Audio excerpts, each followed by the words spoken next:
नमस्कार दोस्तों। तो स्वागत है आपका एक बार फिर से अपने चैनल द जी के गार्जियंस में।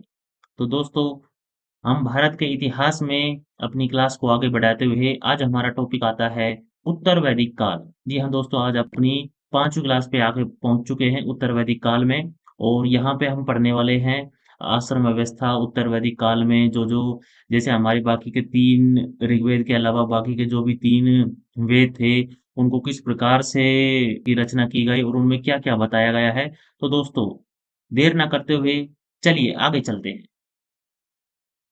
देखिए दोस्तों, जो उत्तर वैदिक काल है, उत्तर वैदिक काल में हम आज पढ़ने वाले हैं अपना टॉपिक भूगर्भिक विस्तार, अर्थव्यवस्था, राजनीतिक व्यवस्था, समाज, प्रमुख प्रकार के विवाह और धार्मिक दृष्टिकोण। ये आज हमारे टॉपिक रहेंगे यहाँ पे।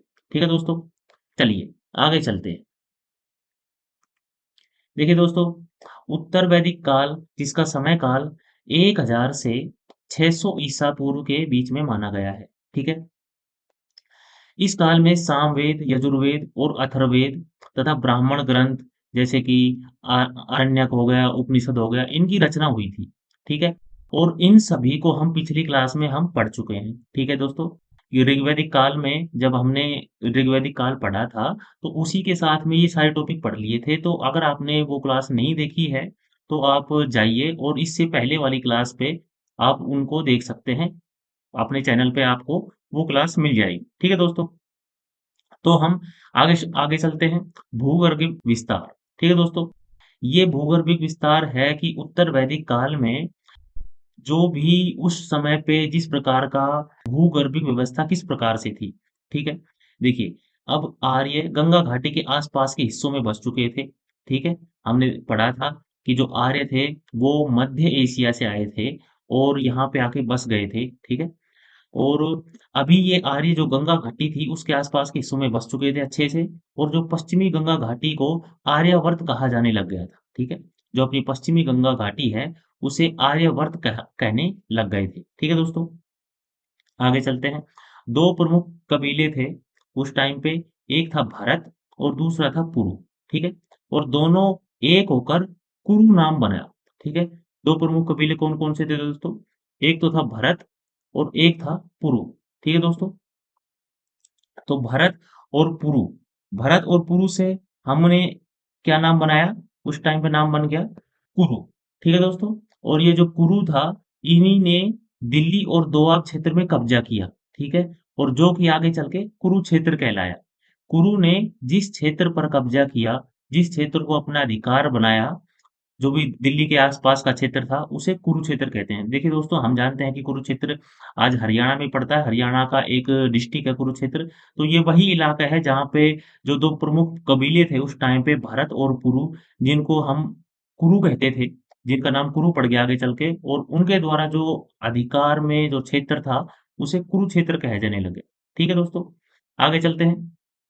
देखिए, उत्तर वैदिक काल में जो लोग थे, उनकी अर्थव्यवस्था किस प्रकार से थी? वो अर्थव्यवस्था में मतलब किस प्रकार की खेती करते थे, या अपने जीवकार को मतलब जीविका उपार्जन के लिए क्या-क्या करते थे वो, ये हम पढ़ेंगे अभी इस टॉपिक में। देखिए, प्रमुख व्यवसाय उनका कृषि था। ठीक है दोस्तों, ये हमको याद रखना है, ये इंपॉर्टेंट पॉइंट है। ये एग्जामिनर सीधा पूछ लेता है कि उत्तर वैदिक काल में लोगों का प्रमुख व्यवसाय क्या था? तो हमको याद रखना कृषि था। किस-किस फसलों की खेती की जाती थी? देखिए, गेहूँ, जौ, चावल, मूँग, उड़द और तिल की खेती की जाती थी। ठीक है दोस्तों? अच्छा, इसी काल में लोहे की खोज की गई थी। ठीक है दोस्तों? ये हमको याद रखना है, ये भी इम्पोर्टेंट पॉइंट है। लोहे की खोज उत्तर वैदिक काल में हुई थी और इसके साक्ष्य हमको कहाँ से मिलते हैं? कर्नाटक। कर्नाटक के धारवाड़ जिले से मिलते हैं। धारवाड़ जो स्थान है कर्नाटक में, वहाँ से के लोहे के साक्ष्य मिलते हैं। ठीक है दोस्तों? आगे चलते हैं। उत्तर वैदिक काल में बलि और भाग मतलब जो राजा को देते थे। देखिए, बलि था राजा को जो प्रजा अपनी खुशी से देती थी। ठीक है। उसको बलि कहा जाता था। और भाग जो टैक्स के रूप में था, मतलब वो 1/6 या 1/12 मतलब कहीं जगह 1/6 दिखाया गया है, कहीं या फिर आप 1/12 मान सकते हैं, ठीक है? ये दोनों, या तो 1/6 या 1/12 ये राजा को देते थे उनकी प्रजा के द्वारा, ठीक है? जिसे बलि या भाग कहा गया है, ठीक है? ये याद रखना है अपने को। देखिए, कोषाध्यक्ष को संग्रहणी या समग्राही कहते थे। कोषाध्यक्ष मतलब कि जो धन का रख-रखाव करता था, जो राजा के राज्य में कोष का अध्यक्ष होता था। देखिए, कोषाध्यक्ष मतलब कोष का अध्यक्ष, ठीक है? कोष का मतलब धन व्यवस्था को जो सँभालता था, जो कोष का अध्यक्ष था, उसको संग्रहणी या समग्राही कहा गया है, या तो संग्रहणी या समग्राही कहा गया है, ठीक है? और जो टैक्स वसूलने का काम था, जो कर वसूलने का काम था, वो कौन करता था? वो भागदूत। देखिए, ये एग्जाम में एक बार पूछा गया है कि कर वसूलने का काम उत्तर वैदिक काल में कौन व्यक्ति करता था, या उत्तर वैदिक काल में कर वसूलने का काम किसके द्वारा किया जाता था, या उसको क्या कहते थे? तो उसको भागदूत कहा गया है। ठीक है दोस्तों, इतना हो गया। देखिए दोस्तों, आगे चलते हैं।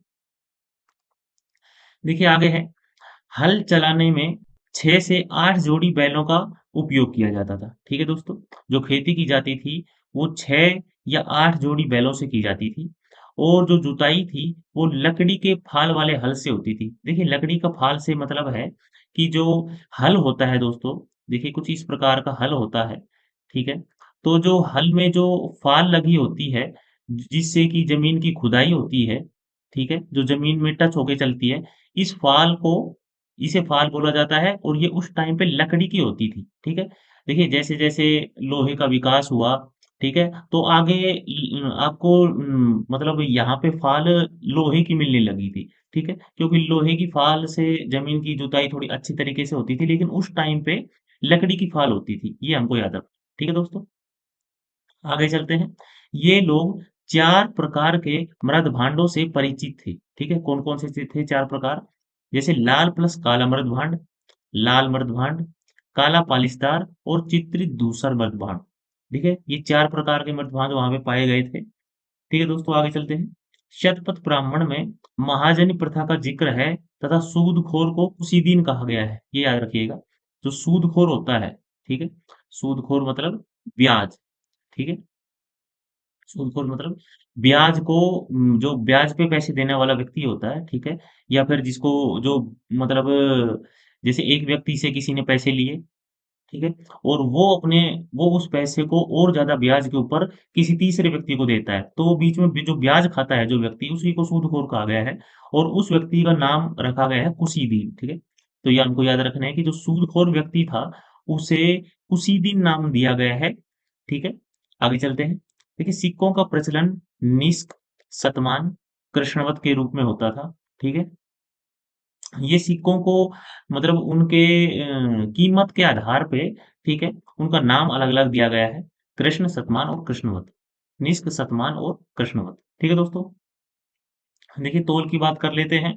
तो जो वज़न मतलब जो चीज़ें तौलने में आती थी, ठीक है? तो उनके वज़न के हिसाब से अलग-अलग बाट के नाम रखे गए हैं, ठीक है? तो हम बाट के जो सबसे छोटी तौल थी, उसे रत्ती कहा गया है दोस्तों, ठीक है? सबसे छोटी तौल को रत्ती कहा गया है। देखिए, एक निष्क में 4 स्वर्ण होते थे। 1 स्वर्ण 320 रत्ती के बराबर था, और 100 रत्तियाँ 1 शतमान के बराबर थी। ठीक है दोस्तों? आपको ये जो सारणी हमने बनाई है, ठीक है? इसको याद रखना है। देखिए, सबसे छोटी इकाई थी मापने की रत्ती, उससे बड़ी इकाई शतमान, फिर स्वर्ण, और मापने की जो सबसे बड़ी इकाई थी वो निष्क थी, ठीक है? निष्क हमको याद रखना है। एक तो सबसे बड़ी इकाई निष्क थी, और सबसे छोटी इकाई रत्ती थी, ठीक है दोस्तों? ये याद रखना है अपने को।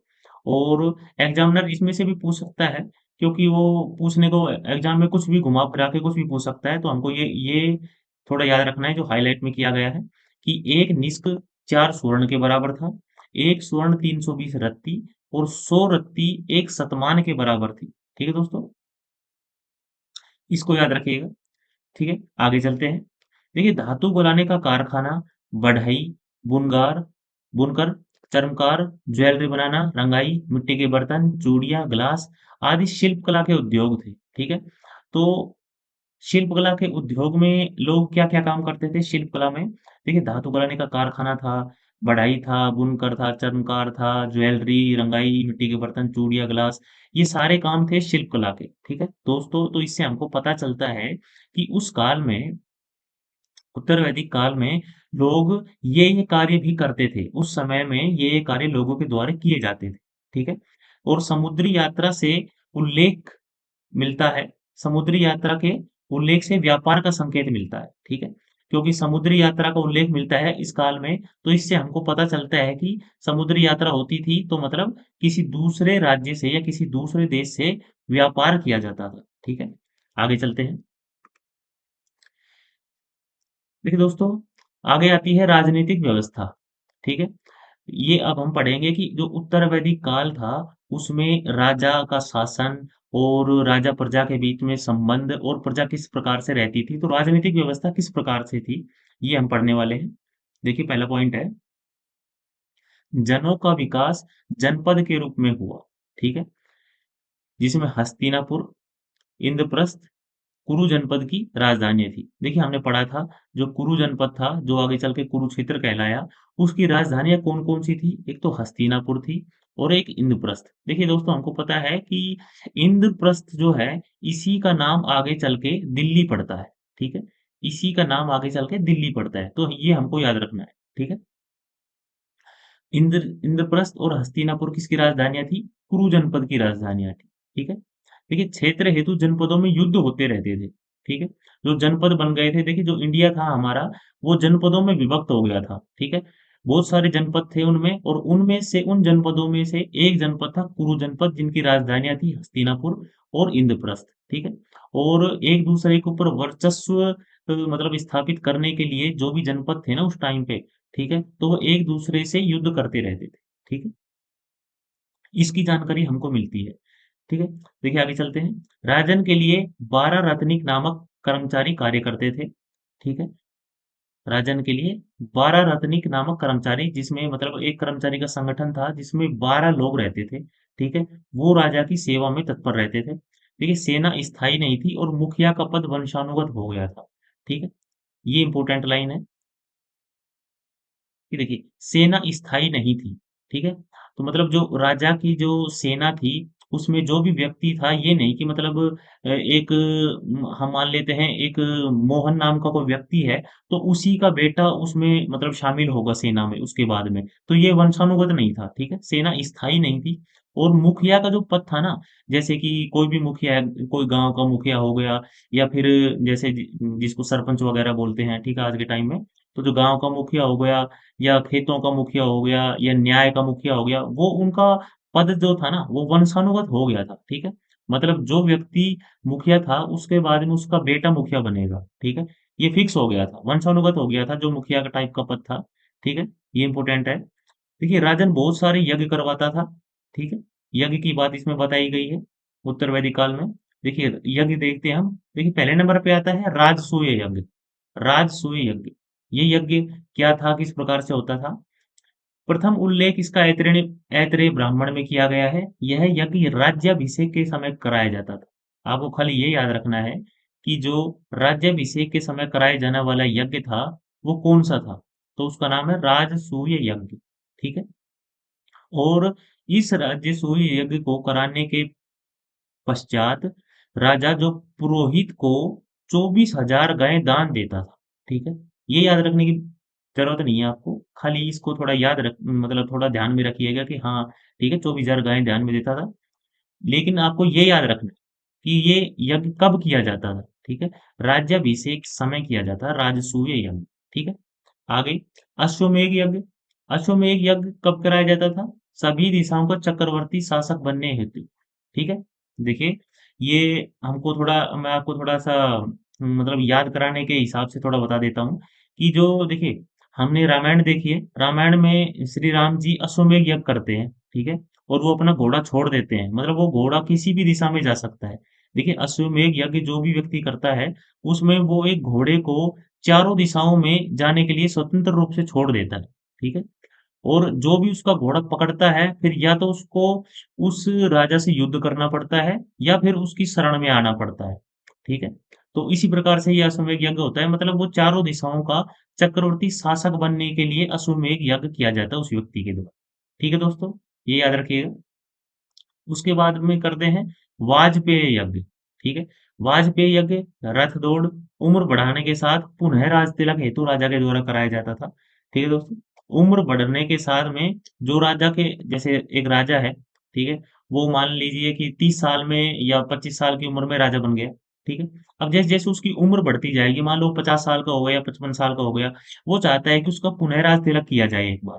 ठीक है, तो इस हेतु वो एक रथ दौड़ रखवाता था उस टाइम पे, और उसी के टाइम पे एक यज्ञ करवाता था जिसको वाजपेयी यज्ञ कहते थे। और ये यज्ञ करवाने के बाद में वो पुनः राज तिलक करवाता था अपना। ठीक है, तो इसी को वाजपेयी यज्ञ कहा गया है। आगे चलते हैं। देखिए, हमने पढ़ा था वैदिक काल में सभा और समितियां। ठीक है, तो सभा और समितियों पर महिलाओं की निर्भरता कम हो गई थी इस टाइम पे। ठीक है, महिलाएं अब सभा और समितियों के ऊपर ज्यादा निर्भर नहीं रहने लग गई थी। ठीक है, महिलाओं को इन सभाओं में सम्मिलित होने की अनुमति नहीं थी। इस काल में पहली बार राष्ट्र शब्द का प्रयोग प्रयोग किया गया था। देखिए, राष्ट्र शब्द का प्रयोग उत्तर वैदिक काल में किया गया था। सबसे पहले राष्ट्र शब्द का प्रयोग कब किया गया था? उत्तर वैदिक काल में। ठीक है, राजन ने विराट, एकराट, सम्राट और सार्वभौमी उपाधियां ग्रहण की थी, ये हमने पढ़ा था। देखिए, ये मैं आपको एक बार बता दे रहा हूँ, ये जो वैदिक काल की है, जो हमारी क्लास नंबर 4 थी, ठीक है, और ये उत्तर वैदिक काल की जो क्लास नंबर 5 है, ये एक दूसरे से रिलेटेड है। ठीक है, एक दूसरे से जुड़ी हुई है। तो अगर आपने वैदिक काल की, जो ऋग्वैदिक काल की क्लास नंबर जो 4 है अपनी, वो अगर नहीं पढ़ी है, तो ये वाली क्लास आपको मतलब इतने अच्छे से समझ में नहीं आएगी। तो इस क्लास के लिए पहले आपको वो वाली क्लास पूरी पढ़नी पड़ेगी, अच्छे से देखनी पड़ेगी एक बार, फिर क्योंकि इसके जो टॉपिक है ना, उससे सीधा रिलेट करते हैं। ठीक है, तो अभी जैसे आपको ये समझ में नहीं आ रहा होगा कि सभा और समितियाँ क्या होती हैं, ठीक है? तो आप उस क्लास को जैसे पढ़ेंगे ना, तो उसमें पूरा विस्तार से अपने किया हुआ है। तो एक एक बार आप उस क्लास को ज़रूर कीजिए, ठीक है? उसके बाद में ये वाली क्लास आपको अच्छे से समझ में आ जाएगी। ठीक है दोस्तों? क्योंकि हमने वहाँ पे विस्तार से बताया कि विराट किसे कहते हैं, एकराट, सम्राट, सार्वभौमी राजा, किस-किस वजह से और कब-कब ये उपाधियाँ धारण करता था, ठीक है? आगे चलते हैं। देखिए, और एक अपना आता है लास्ट में अग्निष्ट होम, ठीक है?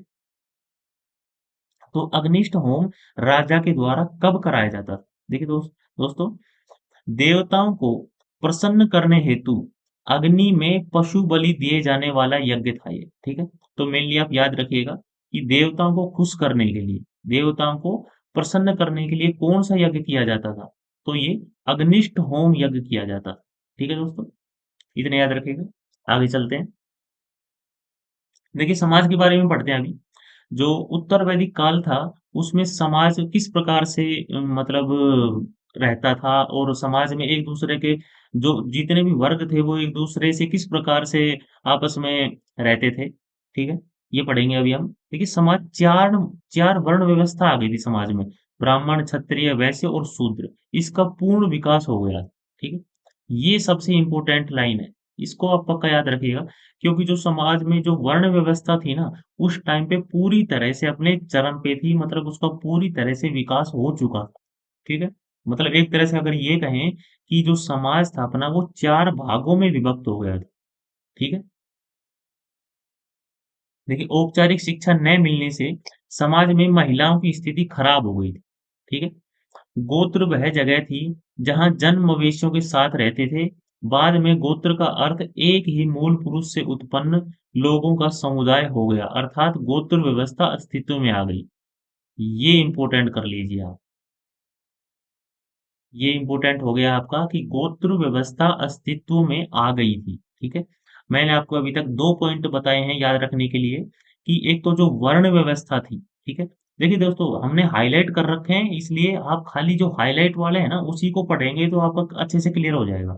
ठीक है, एक तो हमने जैसे इधर दिखा रखा है कि जो 4 वर्ण व्यवस्था थी, ठीक है, ब्राह्मण, क्षत्रिय, वैश्य, शूद्र, ये आ गई थी। और जो गोत्र व्यवस्था थी, ठीक है, ये अस्तित्व में आ गई थी।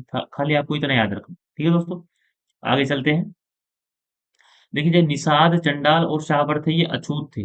तो ठीक है, ये इससे हमको ये भी पता चलता है कि जो अछूत व्यवस्थित थी ना, जो छुआछूत की जो मतलब कि एक बुरी प्रथा थी, ठीक है, वो भी हमारे समाज में पनपने लगी थी उस टाइम पे।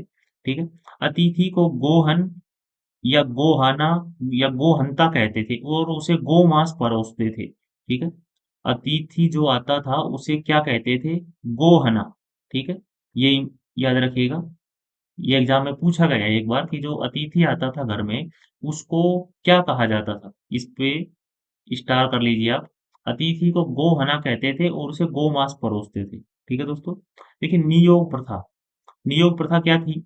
ये नियोग प्रथा प्रचलन में थी उस टाइम पे। ये क्या थी, इसके बारे में पढ़ते हैं। देखिए, निसंतान स्त्री अथवा विधवा स्त्री। ठीक है। देखिए, जो जो स्त्री या तो निसंतान हो, मतलब जिसके संतान नहीं हो, ठीक है, या तो निसंतान स्त्री हो या फिर विधवा स्त्री हो, पुत्र प्राप्त करने हेतु अपने पति की सहमति से, ठीक है। देखिए, जो निसंतान स्त्री होगी वो तो अपनी पति की सहमति लेगी, और जो विधवा स्त्री होगी वो परिवार के अन्य सदस्य की सहमति लेगी, क्योंकि उसका पति तो होगा नहीं। ठीक है।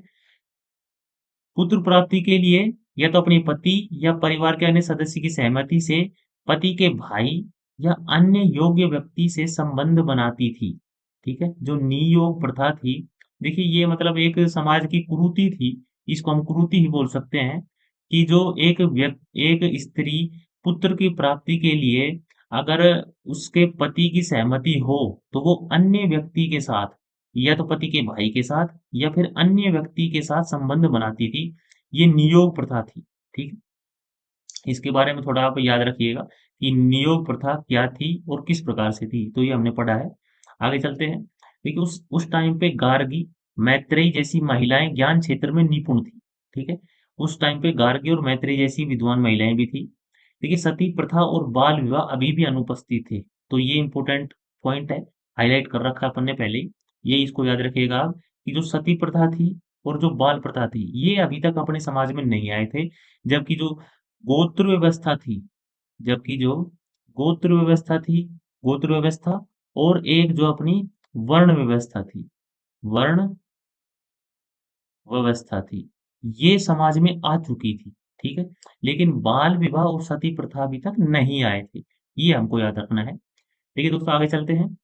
देखिए, 4 पुरुषार्थ, मतलब 4 आश्रम थे। ठीक है। लक्ष्य, 4 पुरुषार्थ लक्ष्य हेतु 4 आश्रम बताए गए हैं। कौन-कौन से आश्रम है देखते हैं हम।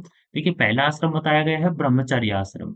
ब्रह्मचर्य आश्रम मतलब 0, मतलब जन्म से लेके 25 वर्ष तक बताया गया है, और इस समय काल में व्यक्ति ज्ञान की प्राप्ति करेगा। ठीक है। ये उसका लक्ष्य था कि 0 से, मतलब जन्म से और 25 साल की आयु तक व्यक्ति को ज्ञान प्राप्त करना है। उसके बाद व्यक्ति आ जाता है गृहस्थ आश्रम में, 25 से 50 वर्ष तक। ठीक है। ये सांसारिक जीवन यापन करेगा उसमें, मतलब शादी करेगा, बच्चे करेगा। ठीक है। और जीवन के जो भी मतलब भोग हैं वो सब करेगा उसमें। ठीक है। अपने बीवी बच्चों के साथ रहेगा। ठीक है। मतलब सांसारिक जो भी मोह माया है उसमें रहेगा वो 25 से और 50 साल तक। ठीक है। उसके बाद में वानप्रस्थ आश्रम आता है, 50 से 75 वर्ष तक। इस समय काल में वो भगवान का ध्यान करेगा। ठीक है। अपने सांसारिक जीवन को, ठीक है, अपने परिवार को छोड़ देगा और भगवान के ध्यान में लगेगा 50 से 75। और संन्यास आश्रम बताया गया है 75 से 100 वर्ष तक। ठीक है। ये मोक्ष हेतु इस समय काल में वो तपस्या करेगा। ठीक है दोस्तों। तो चारों आश्रम हमने अच्छे से समझ लिए हैं। ठीक है दोस्तों। आगे चलते हैं। ठीक है दोस्तों, अभी आता है जो पश्चिमी यूपी में अतरंजी खेड़ा और अही छत्र में चूल्हों की कतार से पता चलता है कि यहाँ सामूहिक भोज कराया जाता होगा। देखिए दोस्तों, ये पॉइंट एक बार एग्जाम में पूछा गया था कि कहाँ से, मतलब हम पॉइंट अगर दिखाएं, जगह दिखाएं, तो अतरंजी खेड़ा और एक अही छत्र, ये किस स्टेट में है? यूपी में। यहाँ पे एक चूल्हों की कतार थी। ठीक है। चूल्हों की कतार मिलती है हमको उत्तर वैदिक काल की। तो चूल्हों की कतार से हमको थोड़ा अंदाजा होता है कि वहां पे सामूहिक रूप से भोज का आयोजन कराया जाता गया होगा। ठीक है। कौन कौन सी जगह थी? एक तो अही छत्र और एक अतरंजी खेड़ा। ठीक है। ये एक एग्जाम में आया है। तो ठीक है दोस्तों, आप इसको थोड़ा याद रख सकते हैं। ठीक है। देखिए, स्मृतियों में 4 विवाह ब्राह्मणों के लिए मान्य थे: ब्रह्म विवाह, दैव विवाह, आर्य और प्रजापति विवाह। ठीक है। और इसी प्रकार से शूद्र और वैश्यों के लिए असुर विवाह थे, और क्षत्रियों के लिए गंधर्व विवाह। ठीक है दोस्तों, आगे चलते हैं। ऐतरेय ब्राह्मण के अनुसार पुत्री समस्त दुखों का स्रोत है और पुत्र परिवार का रक्षक है। ठीक है दोस्तों, देखिए कितनी मतलब कि समाज को किस हिसाब से बांटा गया है, आप इसका अंदाजा लगा सकते हैं कि ऐतरेय ब्राह्मण में भी कहा गया था उस टाइम पे, ठीक है, कि पुत्री जो है वो समस्त दुखों का स्रोत है, मतलब जो सारे दुखों की जड़ है जो वो पुत्री है। पुत्री से मतलब कि स्त्री ही मान सकते हैं आप, ठीक है, क्योंकि पुत्री वो बड़ी होगी स्त्री बनेगी, तो ये सीधे सीधा यहाँ पे ये कहने की कोशिश की जा रही है कि जो स्त्री है वो सारे दुखों की जड़ है और जो पुरुष है वो परिवार का रक्षक है। ठीक है, देखिए उस समय काल में ये सारी बातें रही होंगी तो आप समझ सकते हैं कि उस टाइम का समाज किस लेवल का रहा होगा। ठीक है, कि ये ये इस टाइप की बातें चलती थी उस समय में। ठीक है, आगे चलते हैं। दास प्रथा भी प्रचलित थी उस टाइम पे, दासों की भी प्रथा प्रचलित थी। आगे चलते हैं। देखिए दोस्तों, ये जो अभी पढ़ने वाले हैं ना अपन, ये वेरी वेरी मोस्ट 8 विवाह मैं आपको बताऊंगा अभी। ठीक है, 8 विवाह में कौन कौन से होगा, किस किस के साथ में कैसे कैसे होता था, अभी पढ़ेंगे हम। देखिए जो 4 विवाह हैं, ठीक है, ऊपर के जो 4 विवाह हैं, ये जो चारों विवाह हैं, ये मतलब कि आप समझ सकते हैं कि मतलब एक अच्छे कुल के व्यक्ति के लिए ये 4 विवाह हैं। मतलब जैसे देवता, आप समझ सकते हैं कि मतलब एक अच्छे कुल के व्यक्ति के लिए ये ऊपर के 4 विवाह हैं, और जो निम्न कुल का व्यक्ति होगा उसके लिए ये प्रकार के विवाह थे। ठीक है, हम अभी हम पढ़ेंगे। देखिए ब्रह्म विवाह। ब्रह्म विवाह की कैसे क्या होता था? दहेज सहित उसी श्रेणी के पुरुष के साथ लड़की का विवाह कराया जाता था।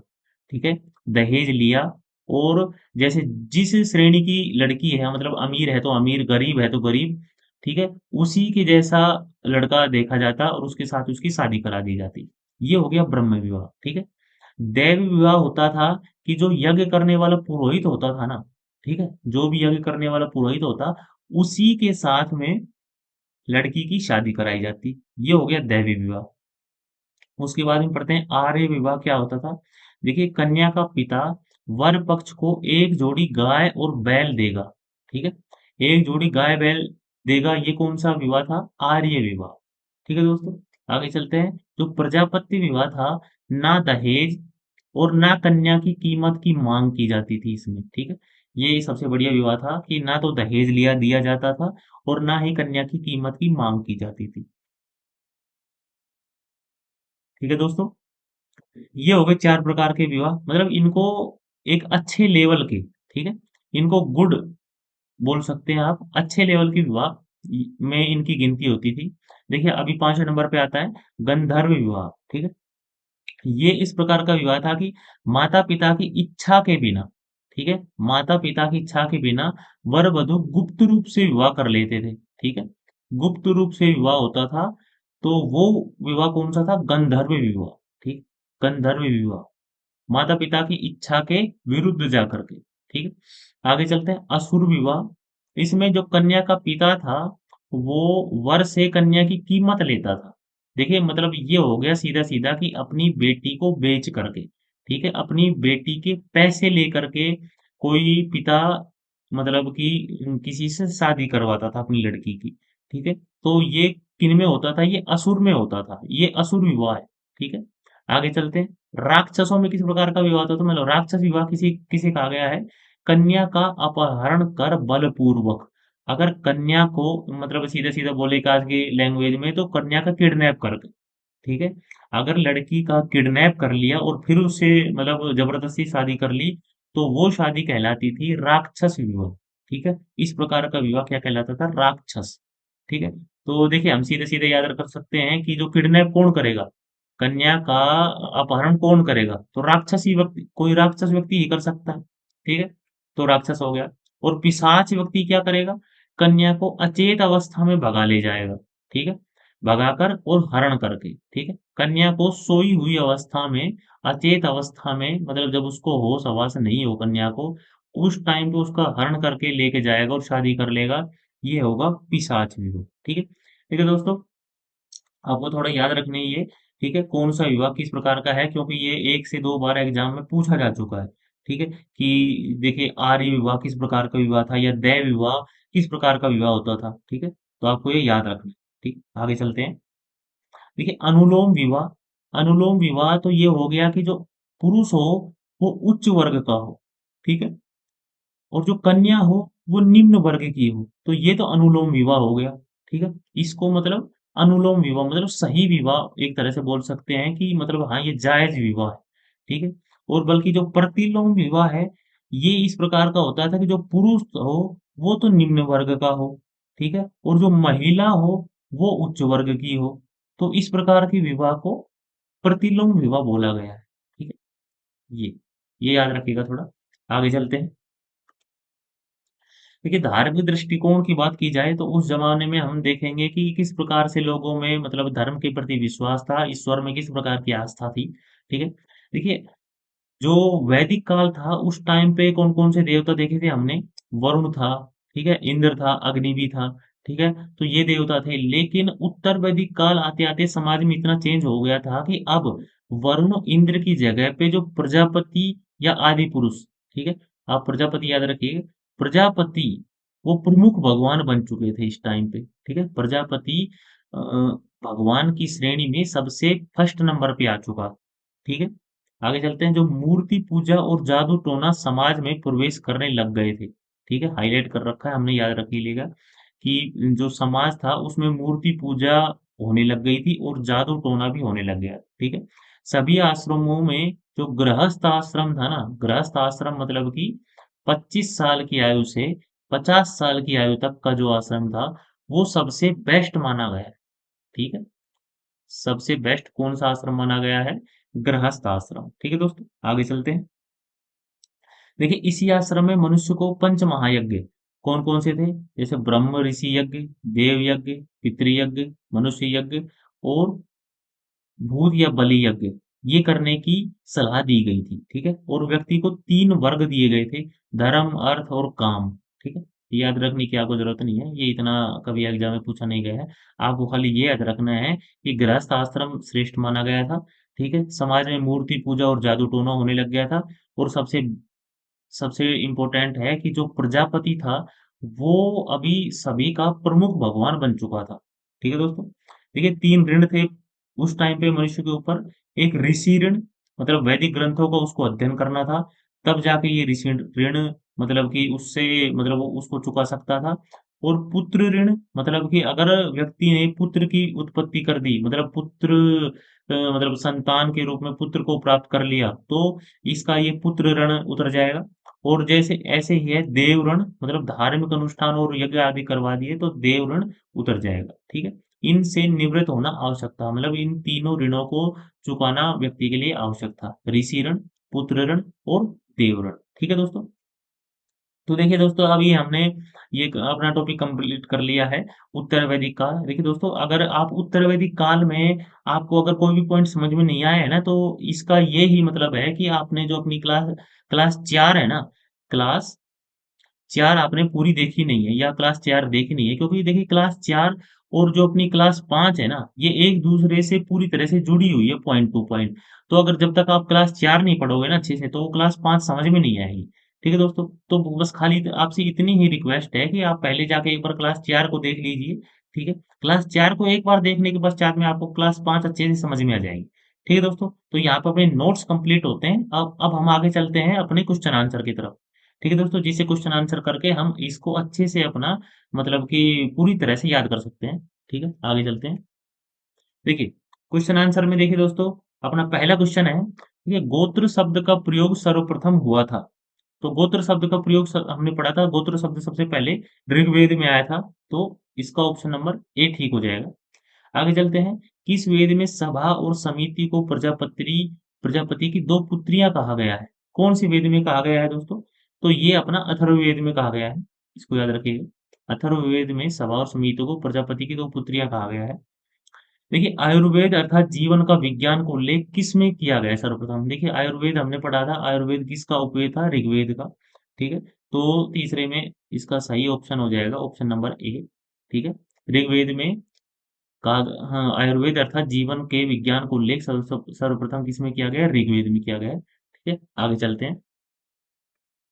देखिए, क्वेश्चन नंबर 4 है, वैदिक युग में प्रचलित लोकप्रिय शासन प्रणाली कौन सी थी?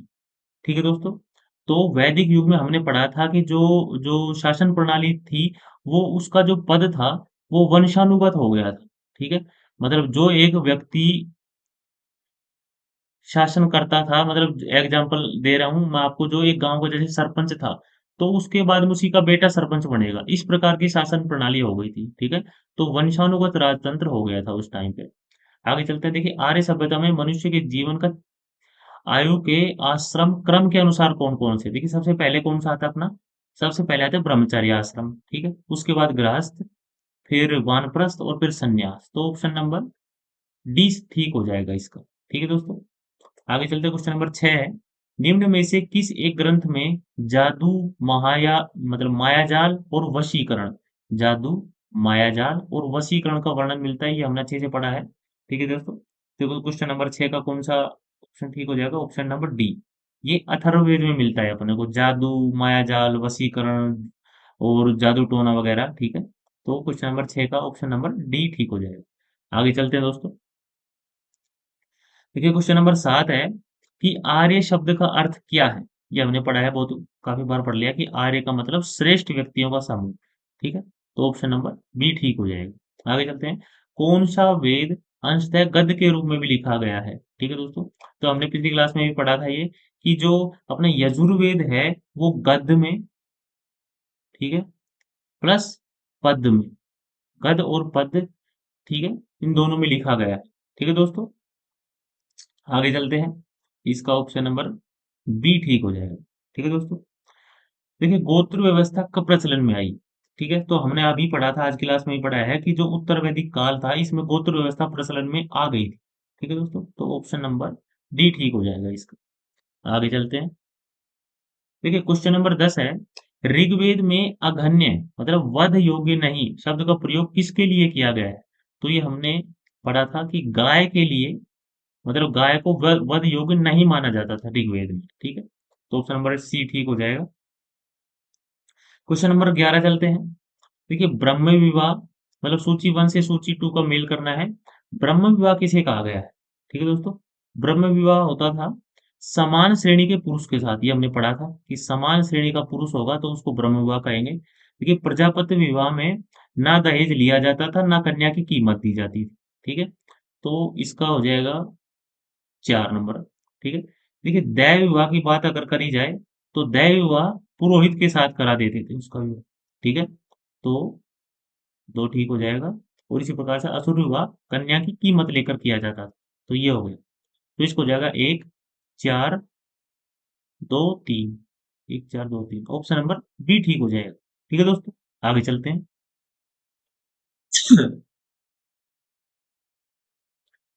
देखिए वैदिक युग में सभा क्या थी। तो हमने पढ़ा था कि जो गांव के लोगों की, व्यवसायिक लोगों की जो संस्था थी ना, ठीक है, उसी को सभा कहा गया है। ठीक है? ये हमने पिछली क्लास में पढ़ा था दोस्तों।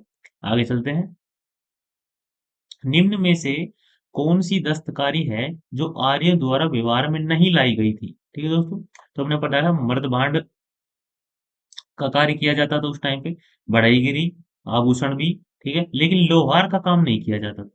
तो ऑप्शन नंबर डी ठीक हो जाएगा इसमें। ठीक है, आगे चलते हैं, वैदिक समाज की आधारभूत इकाई क्या थी। ठीक है दोस्तों, तो हमने पढ़ा था कि वैदिक समाज में जो सबसे छोटी इकाई थी वो कुल मानी गई थी। ठीक है? तो ऑप्शन नंबर ए ठीक हो जाएगा। आगे चलते हैं दोस्तों, देखिए क्वेश्चन नंबर 15 है, उत्तर वैदिक काल में किस देवता को सर्वोच्च स्थान प्राप्त हो गया था। देखो दोस्तों, हमने पढ़ा था कि जो इंद्र वगैरह था थे, उनका समाज में स्थान मतलब कि इतना बड़ा नहीं रह गया था प्रजापति की तुलना में। तो सबसे बड़ा देवता कौन बन गया था इस टाइम पे, प्रजापति। तो ऑप्शन नंबर डी ठीक हो जाएगा। क्वेश्चन नंबर 16 है, सुमेलित कीजिए। तो देखिए हमको सुमेलित करना है इसमें, देखिए राजसूय यज्ञ, राजसूय यज्ञ राजा के सिंहासन आरोहण के समय पे किया जाता था। ठीक है? तो इसका एक ठीक हो जाएगा। अश्वमेध यज्ञ, ठीक है, ये अपनी राजनीतिक शक्ति बढ़ाने के लिए किया जाता था। ठीक है, इसका भी 2 ठीक हो जाएगा। देखिए अग्निष्ठ होम, ये हमने पढ़ा था कि देवताओं को खुश करने के लिए, देवताओं को प्रसन्न करने के लिए, तो इसमें 4 नंबर आ जाएगा। और वाजपेय यज्ञ प्रजा के मनोरंजन हेतु हमने पढ़ा था इसमें कि जो घुड़दौड़ वगैरह होती थी, ठीक है, रथ दौड़ करवाते थे इसमें। तो ऑप्शन नंबर इसमें 3 आ जाएगा, तो इसका हो जाएगा 1, 2, 4 और 3। 1, 2, 4, 3, ऑप्शन नंबर बी ठीक हो जाएगा इसमें। ठीक है दोस्तों, आगे चलते हैं। देखो क्वेश्चन नंबर 17 है कि सूची 1 से सूची 2 का मिलान करना है। ठीक है, तो संग्रहीत, संग्रहीत क्या कहलाता था? देखिए, कोषाध्यक्ष को संग्रहीत कहते थे, हमने पढ़ा था। इसके बाद में चलते हैं। देखिए, भागदूत, भागदूत क्या कहलाता था? जो कर संग्रह करता था उसको भागदूत कहते थे। ठीक है, छतरी, तो जो प्रतिहारी था या जो महल में जो रक्षक होता था उसको छतरी कहते थे। और इसी प्रकार से अक्षुआप, पासे के खेल में जो राजा का सहायक होता था उसे अक्षुआप कहते थे। तो इस प्रकार से हो गया 1, 2, 4 और 3। ठीक है, 1, 2, 4 और 3, ऑप्शन नंबर बी ठीक हो जाएगा 17 में। ठीक है दोस्तों, आगे चलते हैं। देखिए, उत्तर वैदिक काल में किस ग्रंथ की रचना नहीं हुई थी?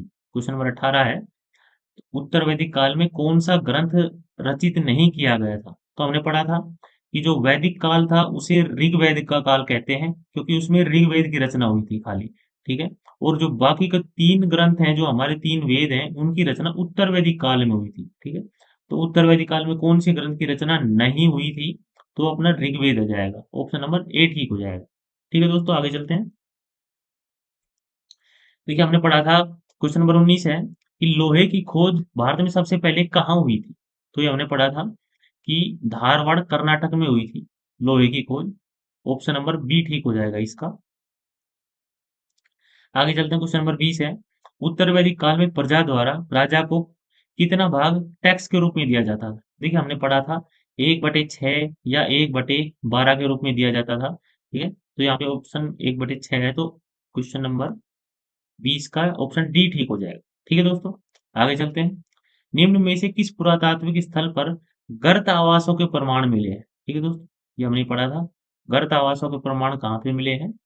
ये हमको बुर्ज होम से मिले। ठीक है, ये बुर्ज होम जम्मू कश्मीर में पड़ता है। तो क्वेश्चन नंबर 21 का ऑप्शन बी ठीक हो जाएगा। आगे चलते हैं।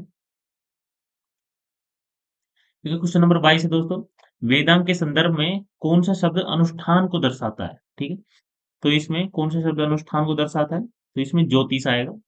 ठीक है, ये हमने पढ़ा था पिछली क्लास में। आगे चलते हैं। निम्न में से किस नदी को वैदिक काल में परूषणी नदी कहा गया है? ठीक, तो ये हमने नदियों के जो टॉपिक आया था पिछले में उसमें पढ़ा था कि परूषणी नदी किसे कहते हैं? रावी नदी को। ठीक है, तो ऑप्शन नंबर बी ठीक हो जाएगा। हमने पढ़ा था कि चिनाब को अस्किनी, व्यास को विपाशा और सतलज को शतुद्री, शतुद्री कहते हैं सतलज को। तो इस टाइम पे क्वेश्चन नंबर 23 का ऑप्शन बी ठीक हो जाएगा। आगे चलते हैं। वैदिक ऋचाओं के मुख्य संग्रह को क्या कहा जाता है? तो संहिता कहते थे। ठीक है, याद रखना है। देखिए दोस्तों, हमने जो भी क्वेश्चन किए हैं ना, ये सारे most most very very most important question किए हैं हमने। ठीक है, तो ये या तो एग्जाम में आए हुए हैं या फिर इनके सबसे ज्यादा आने के चांसेज है। ठीक है दोस्तों, बस खाली आपसे इतनी ही रिक्वेस्ट है कि कृपया आप, अगर आपने अभी तक चैनल को सब्सक्राइब नहीं किया है दोस्तों, तो प्लीज चैनल को सब्सक्राइब कर दीजिए और शेयर कीजिए जितना भी हो सकता है। तो अगर आपको मतलब क्लास में कोई भी दिक्कत आ रही है या कोई भी परेशानी आ रही है, किसी भी टॉपिक को आपको समझ में नहीं आ रहा है, तो कृपया आप अपने कमेंट बॉक्स में जरूर बताइए, कि जिससे हम अपनी क्लास को और बेटर बना सकें। ठीक है दोस्तों, खाली आपसे खाली इतनी ही विनती है कि क्लास को सब्सक्राइब कीजिए, चैनल को। ठीक है, द जी के गार्जियंस को, और हमको सपोर्ट कीजिए, जिससे हम आपके लिए बेस्ट से बेस्ट अपना कंटेंट कंटेंट डाल के इसमें, और क्वेश्चन आंसर के साथ में एक नोट्स फॉर्म में, प्लस उसके साथ में क्वेश्चन आंसर के साथ में आपको प्रोवाइड करते रहें। ठीक है दोस्तों, अपनी अगर आपको थोड़ा भी लगा है कि हमने आपके लिए थोड़ी भी मेहनत की है, तो प्लीज चैनल को सब्सक्राइब कीजिए और शेयर कीजिए। ठीक है दोस्तों, तो मिलते हैं अपनी अगली क्लास में। ठीक है दोस्तों, हम आपको बता देना चाहते हैं पहले कि जो अपनी अगली क्लास रहेगी वो अपना ये टॉपिक रहेगा, बौद्ध धर्म, जैन धर्म, और बौद्ध धर्म जैन धर्म में समानताएं और असमानताएं, ये अपना टॉपिक रहेगा। ये अपनी जो नेक्स्ट क्लास होने वाली है, ये होगा अपना अगला टॉपिक। ठीक है दोस्तों, तो इस क्लास को आप वेट कीजिए। ठीक है, 3 से 4 दिन में आपके लिए ये क्लास पक्का आ जाएगी। तो क्योंकि हम आपको बता देना चाहते हैं कि अपना जो हिस्ट्री का टॉपिक है ना, हम पॉइंट टू पॉइंट, एक-एक पॉइंट ले लेके आगे चल रहे हैं, ठीक है दोस्तों? अपना नोट्स सबसे बेस्ट आपको नोट्स प्रोवाइड करते हैं और उसी के साथ में जितने भी अच्छे से अच्छे लेवल के क्वेश्चन आंसर होते हैं, वो हम साथ के साथ में कराते हैं, जिससे आपकी जो तैयारी हो ना, वो बिल्कुल A1 नंबर की हो, ठीक है? आपको खाली ये करना है कि क्लास को पूरा देखना है, शुरू से लेके लास्ट तक, और 1 से 2 बार उसका रिवीजन करना है, ठीक है? तो आपको वहीं पे क्लास अच्छे से समझ में आ जाएगी और वो टॉपिक आपका बिल्कुल अच्छे से क्लियर हो जाएगा।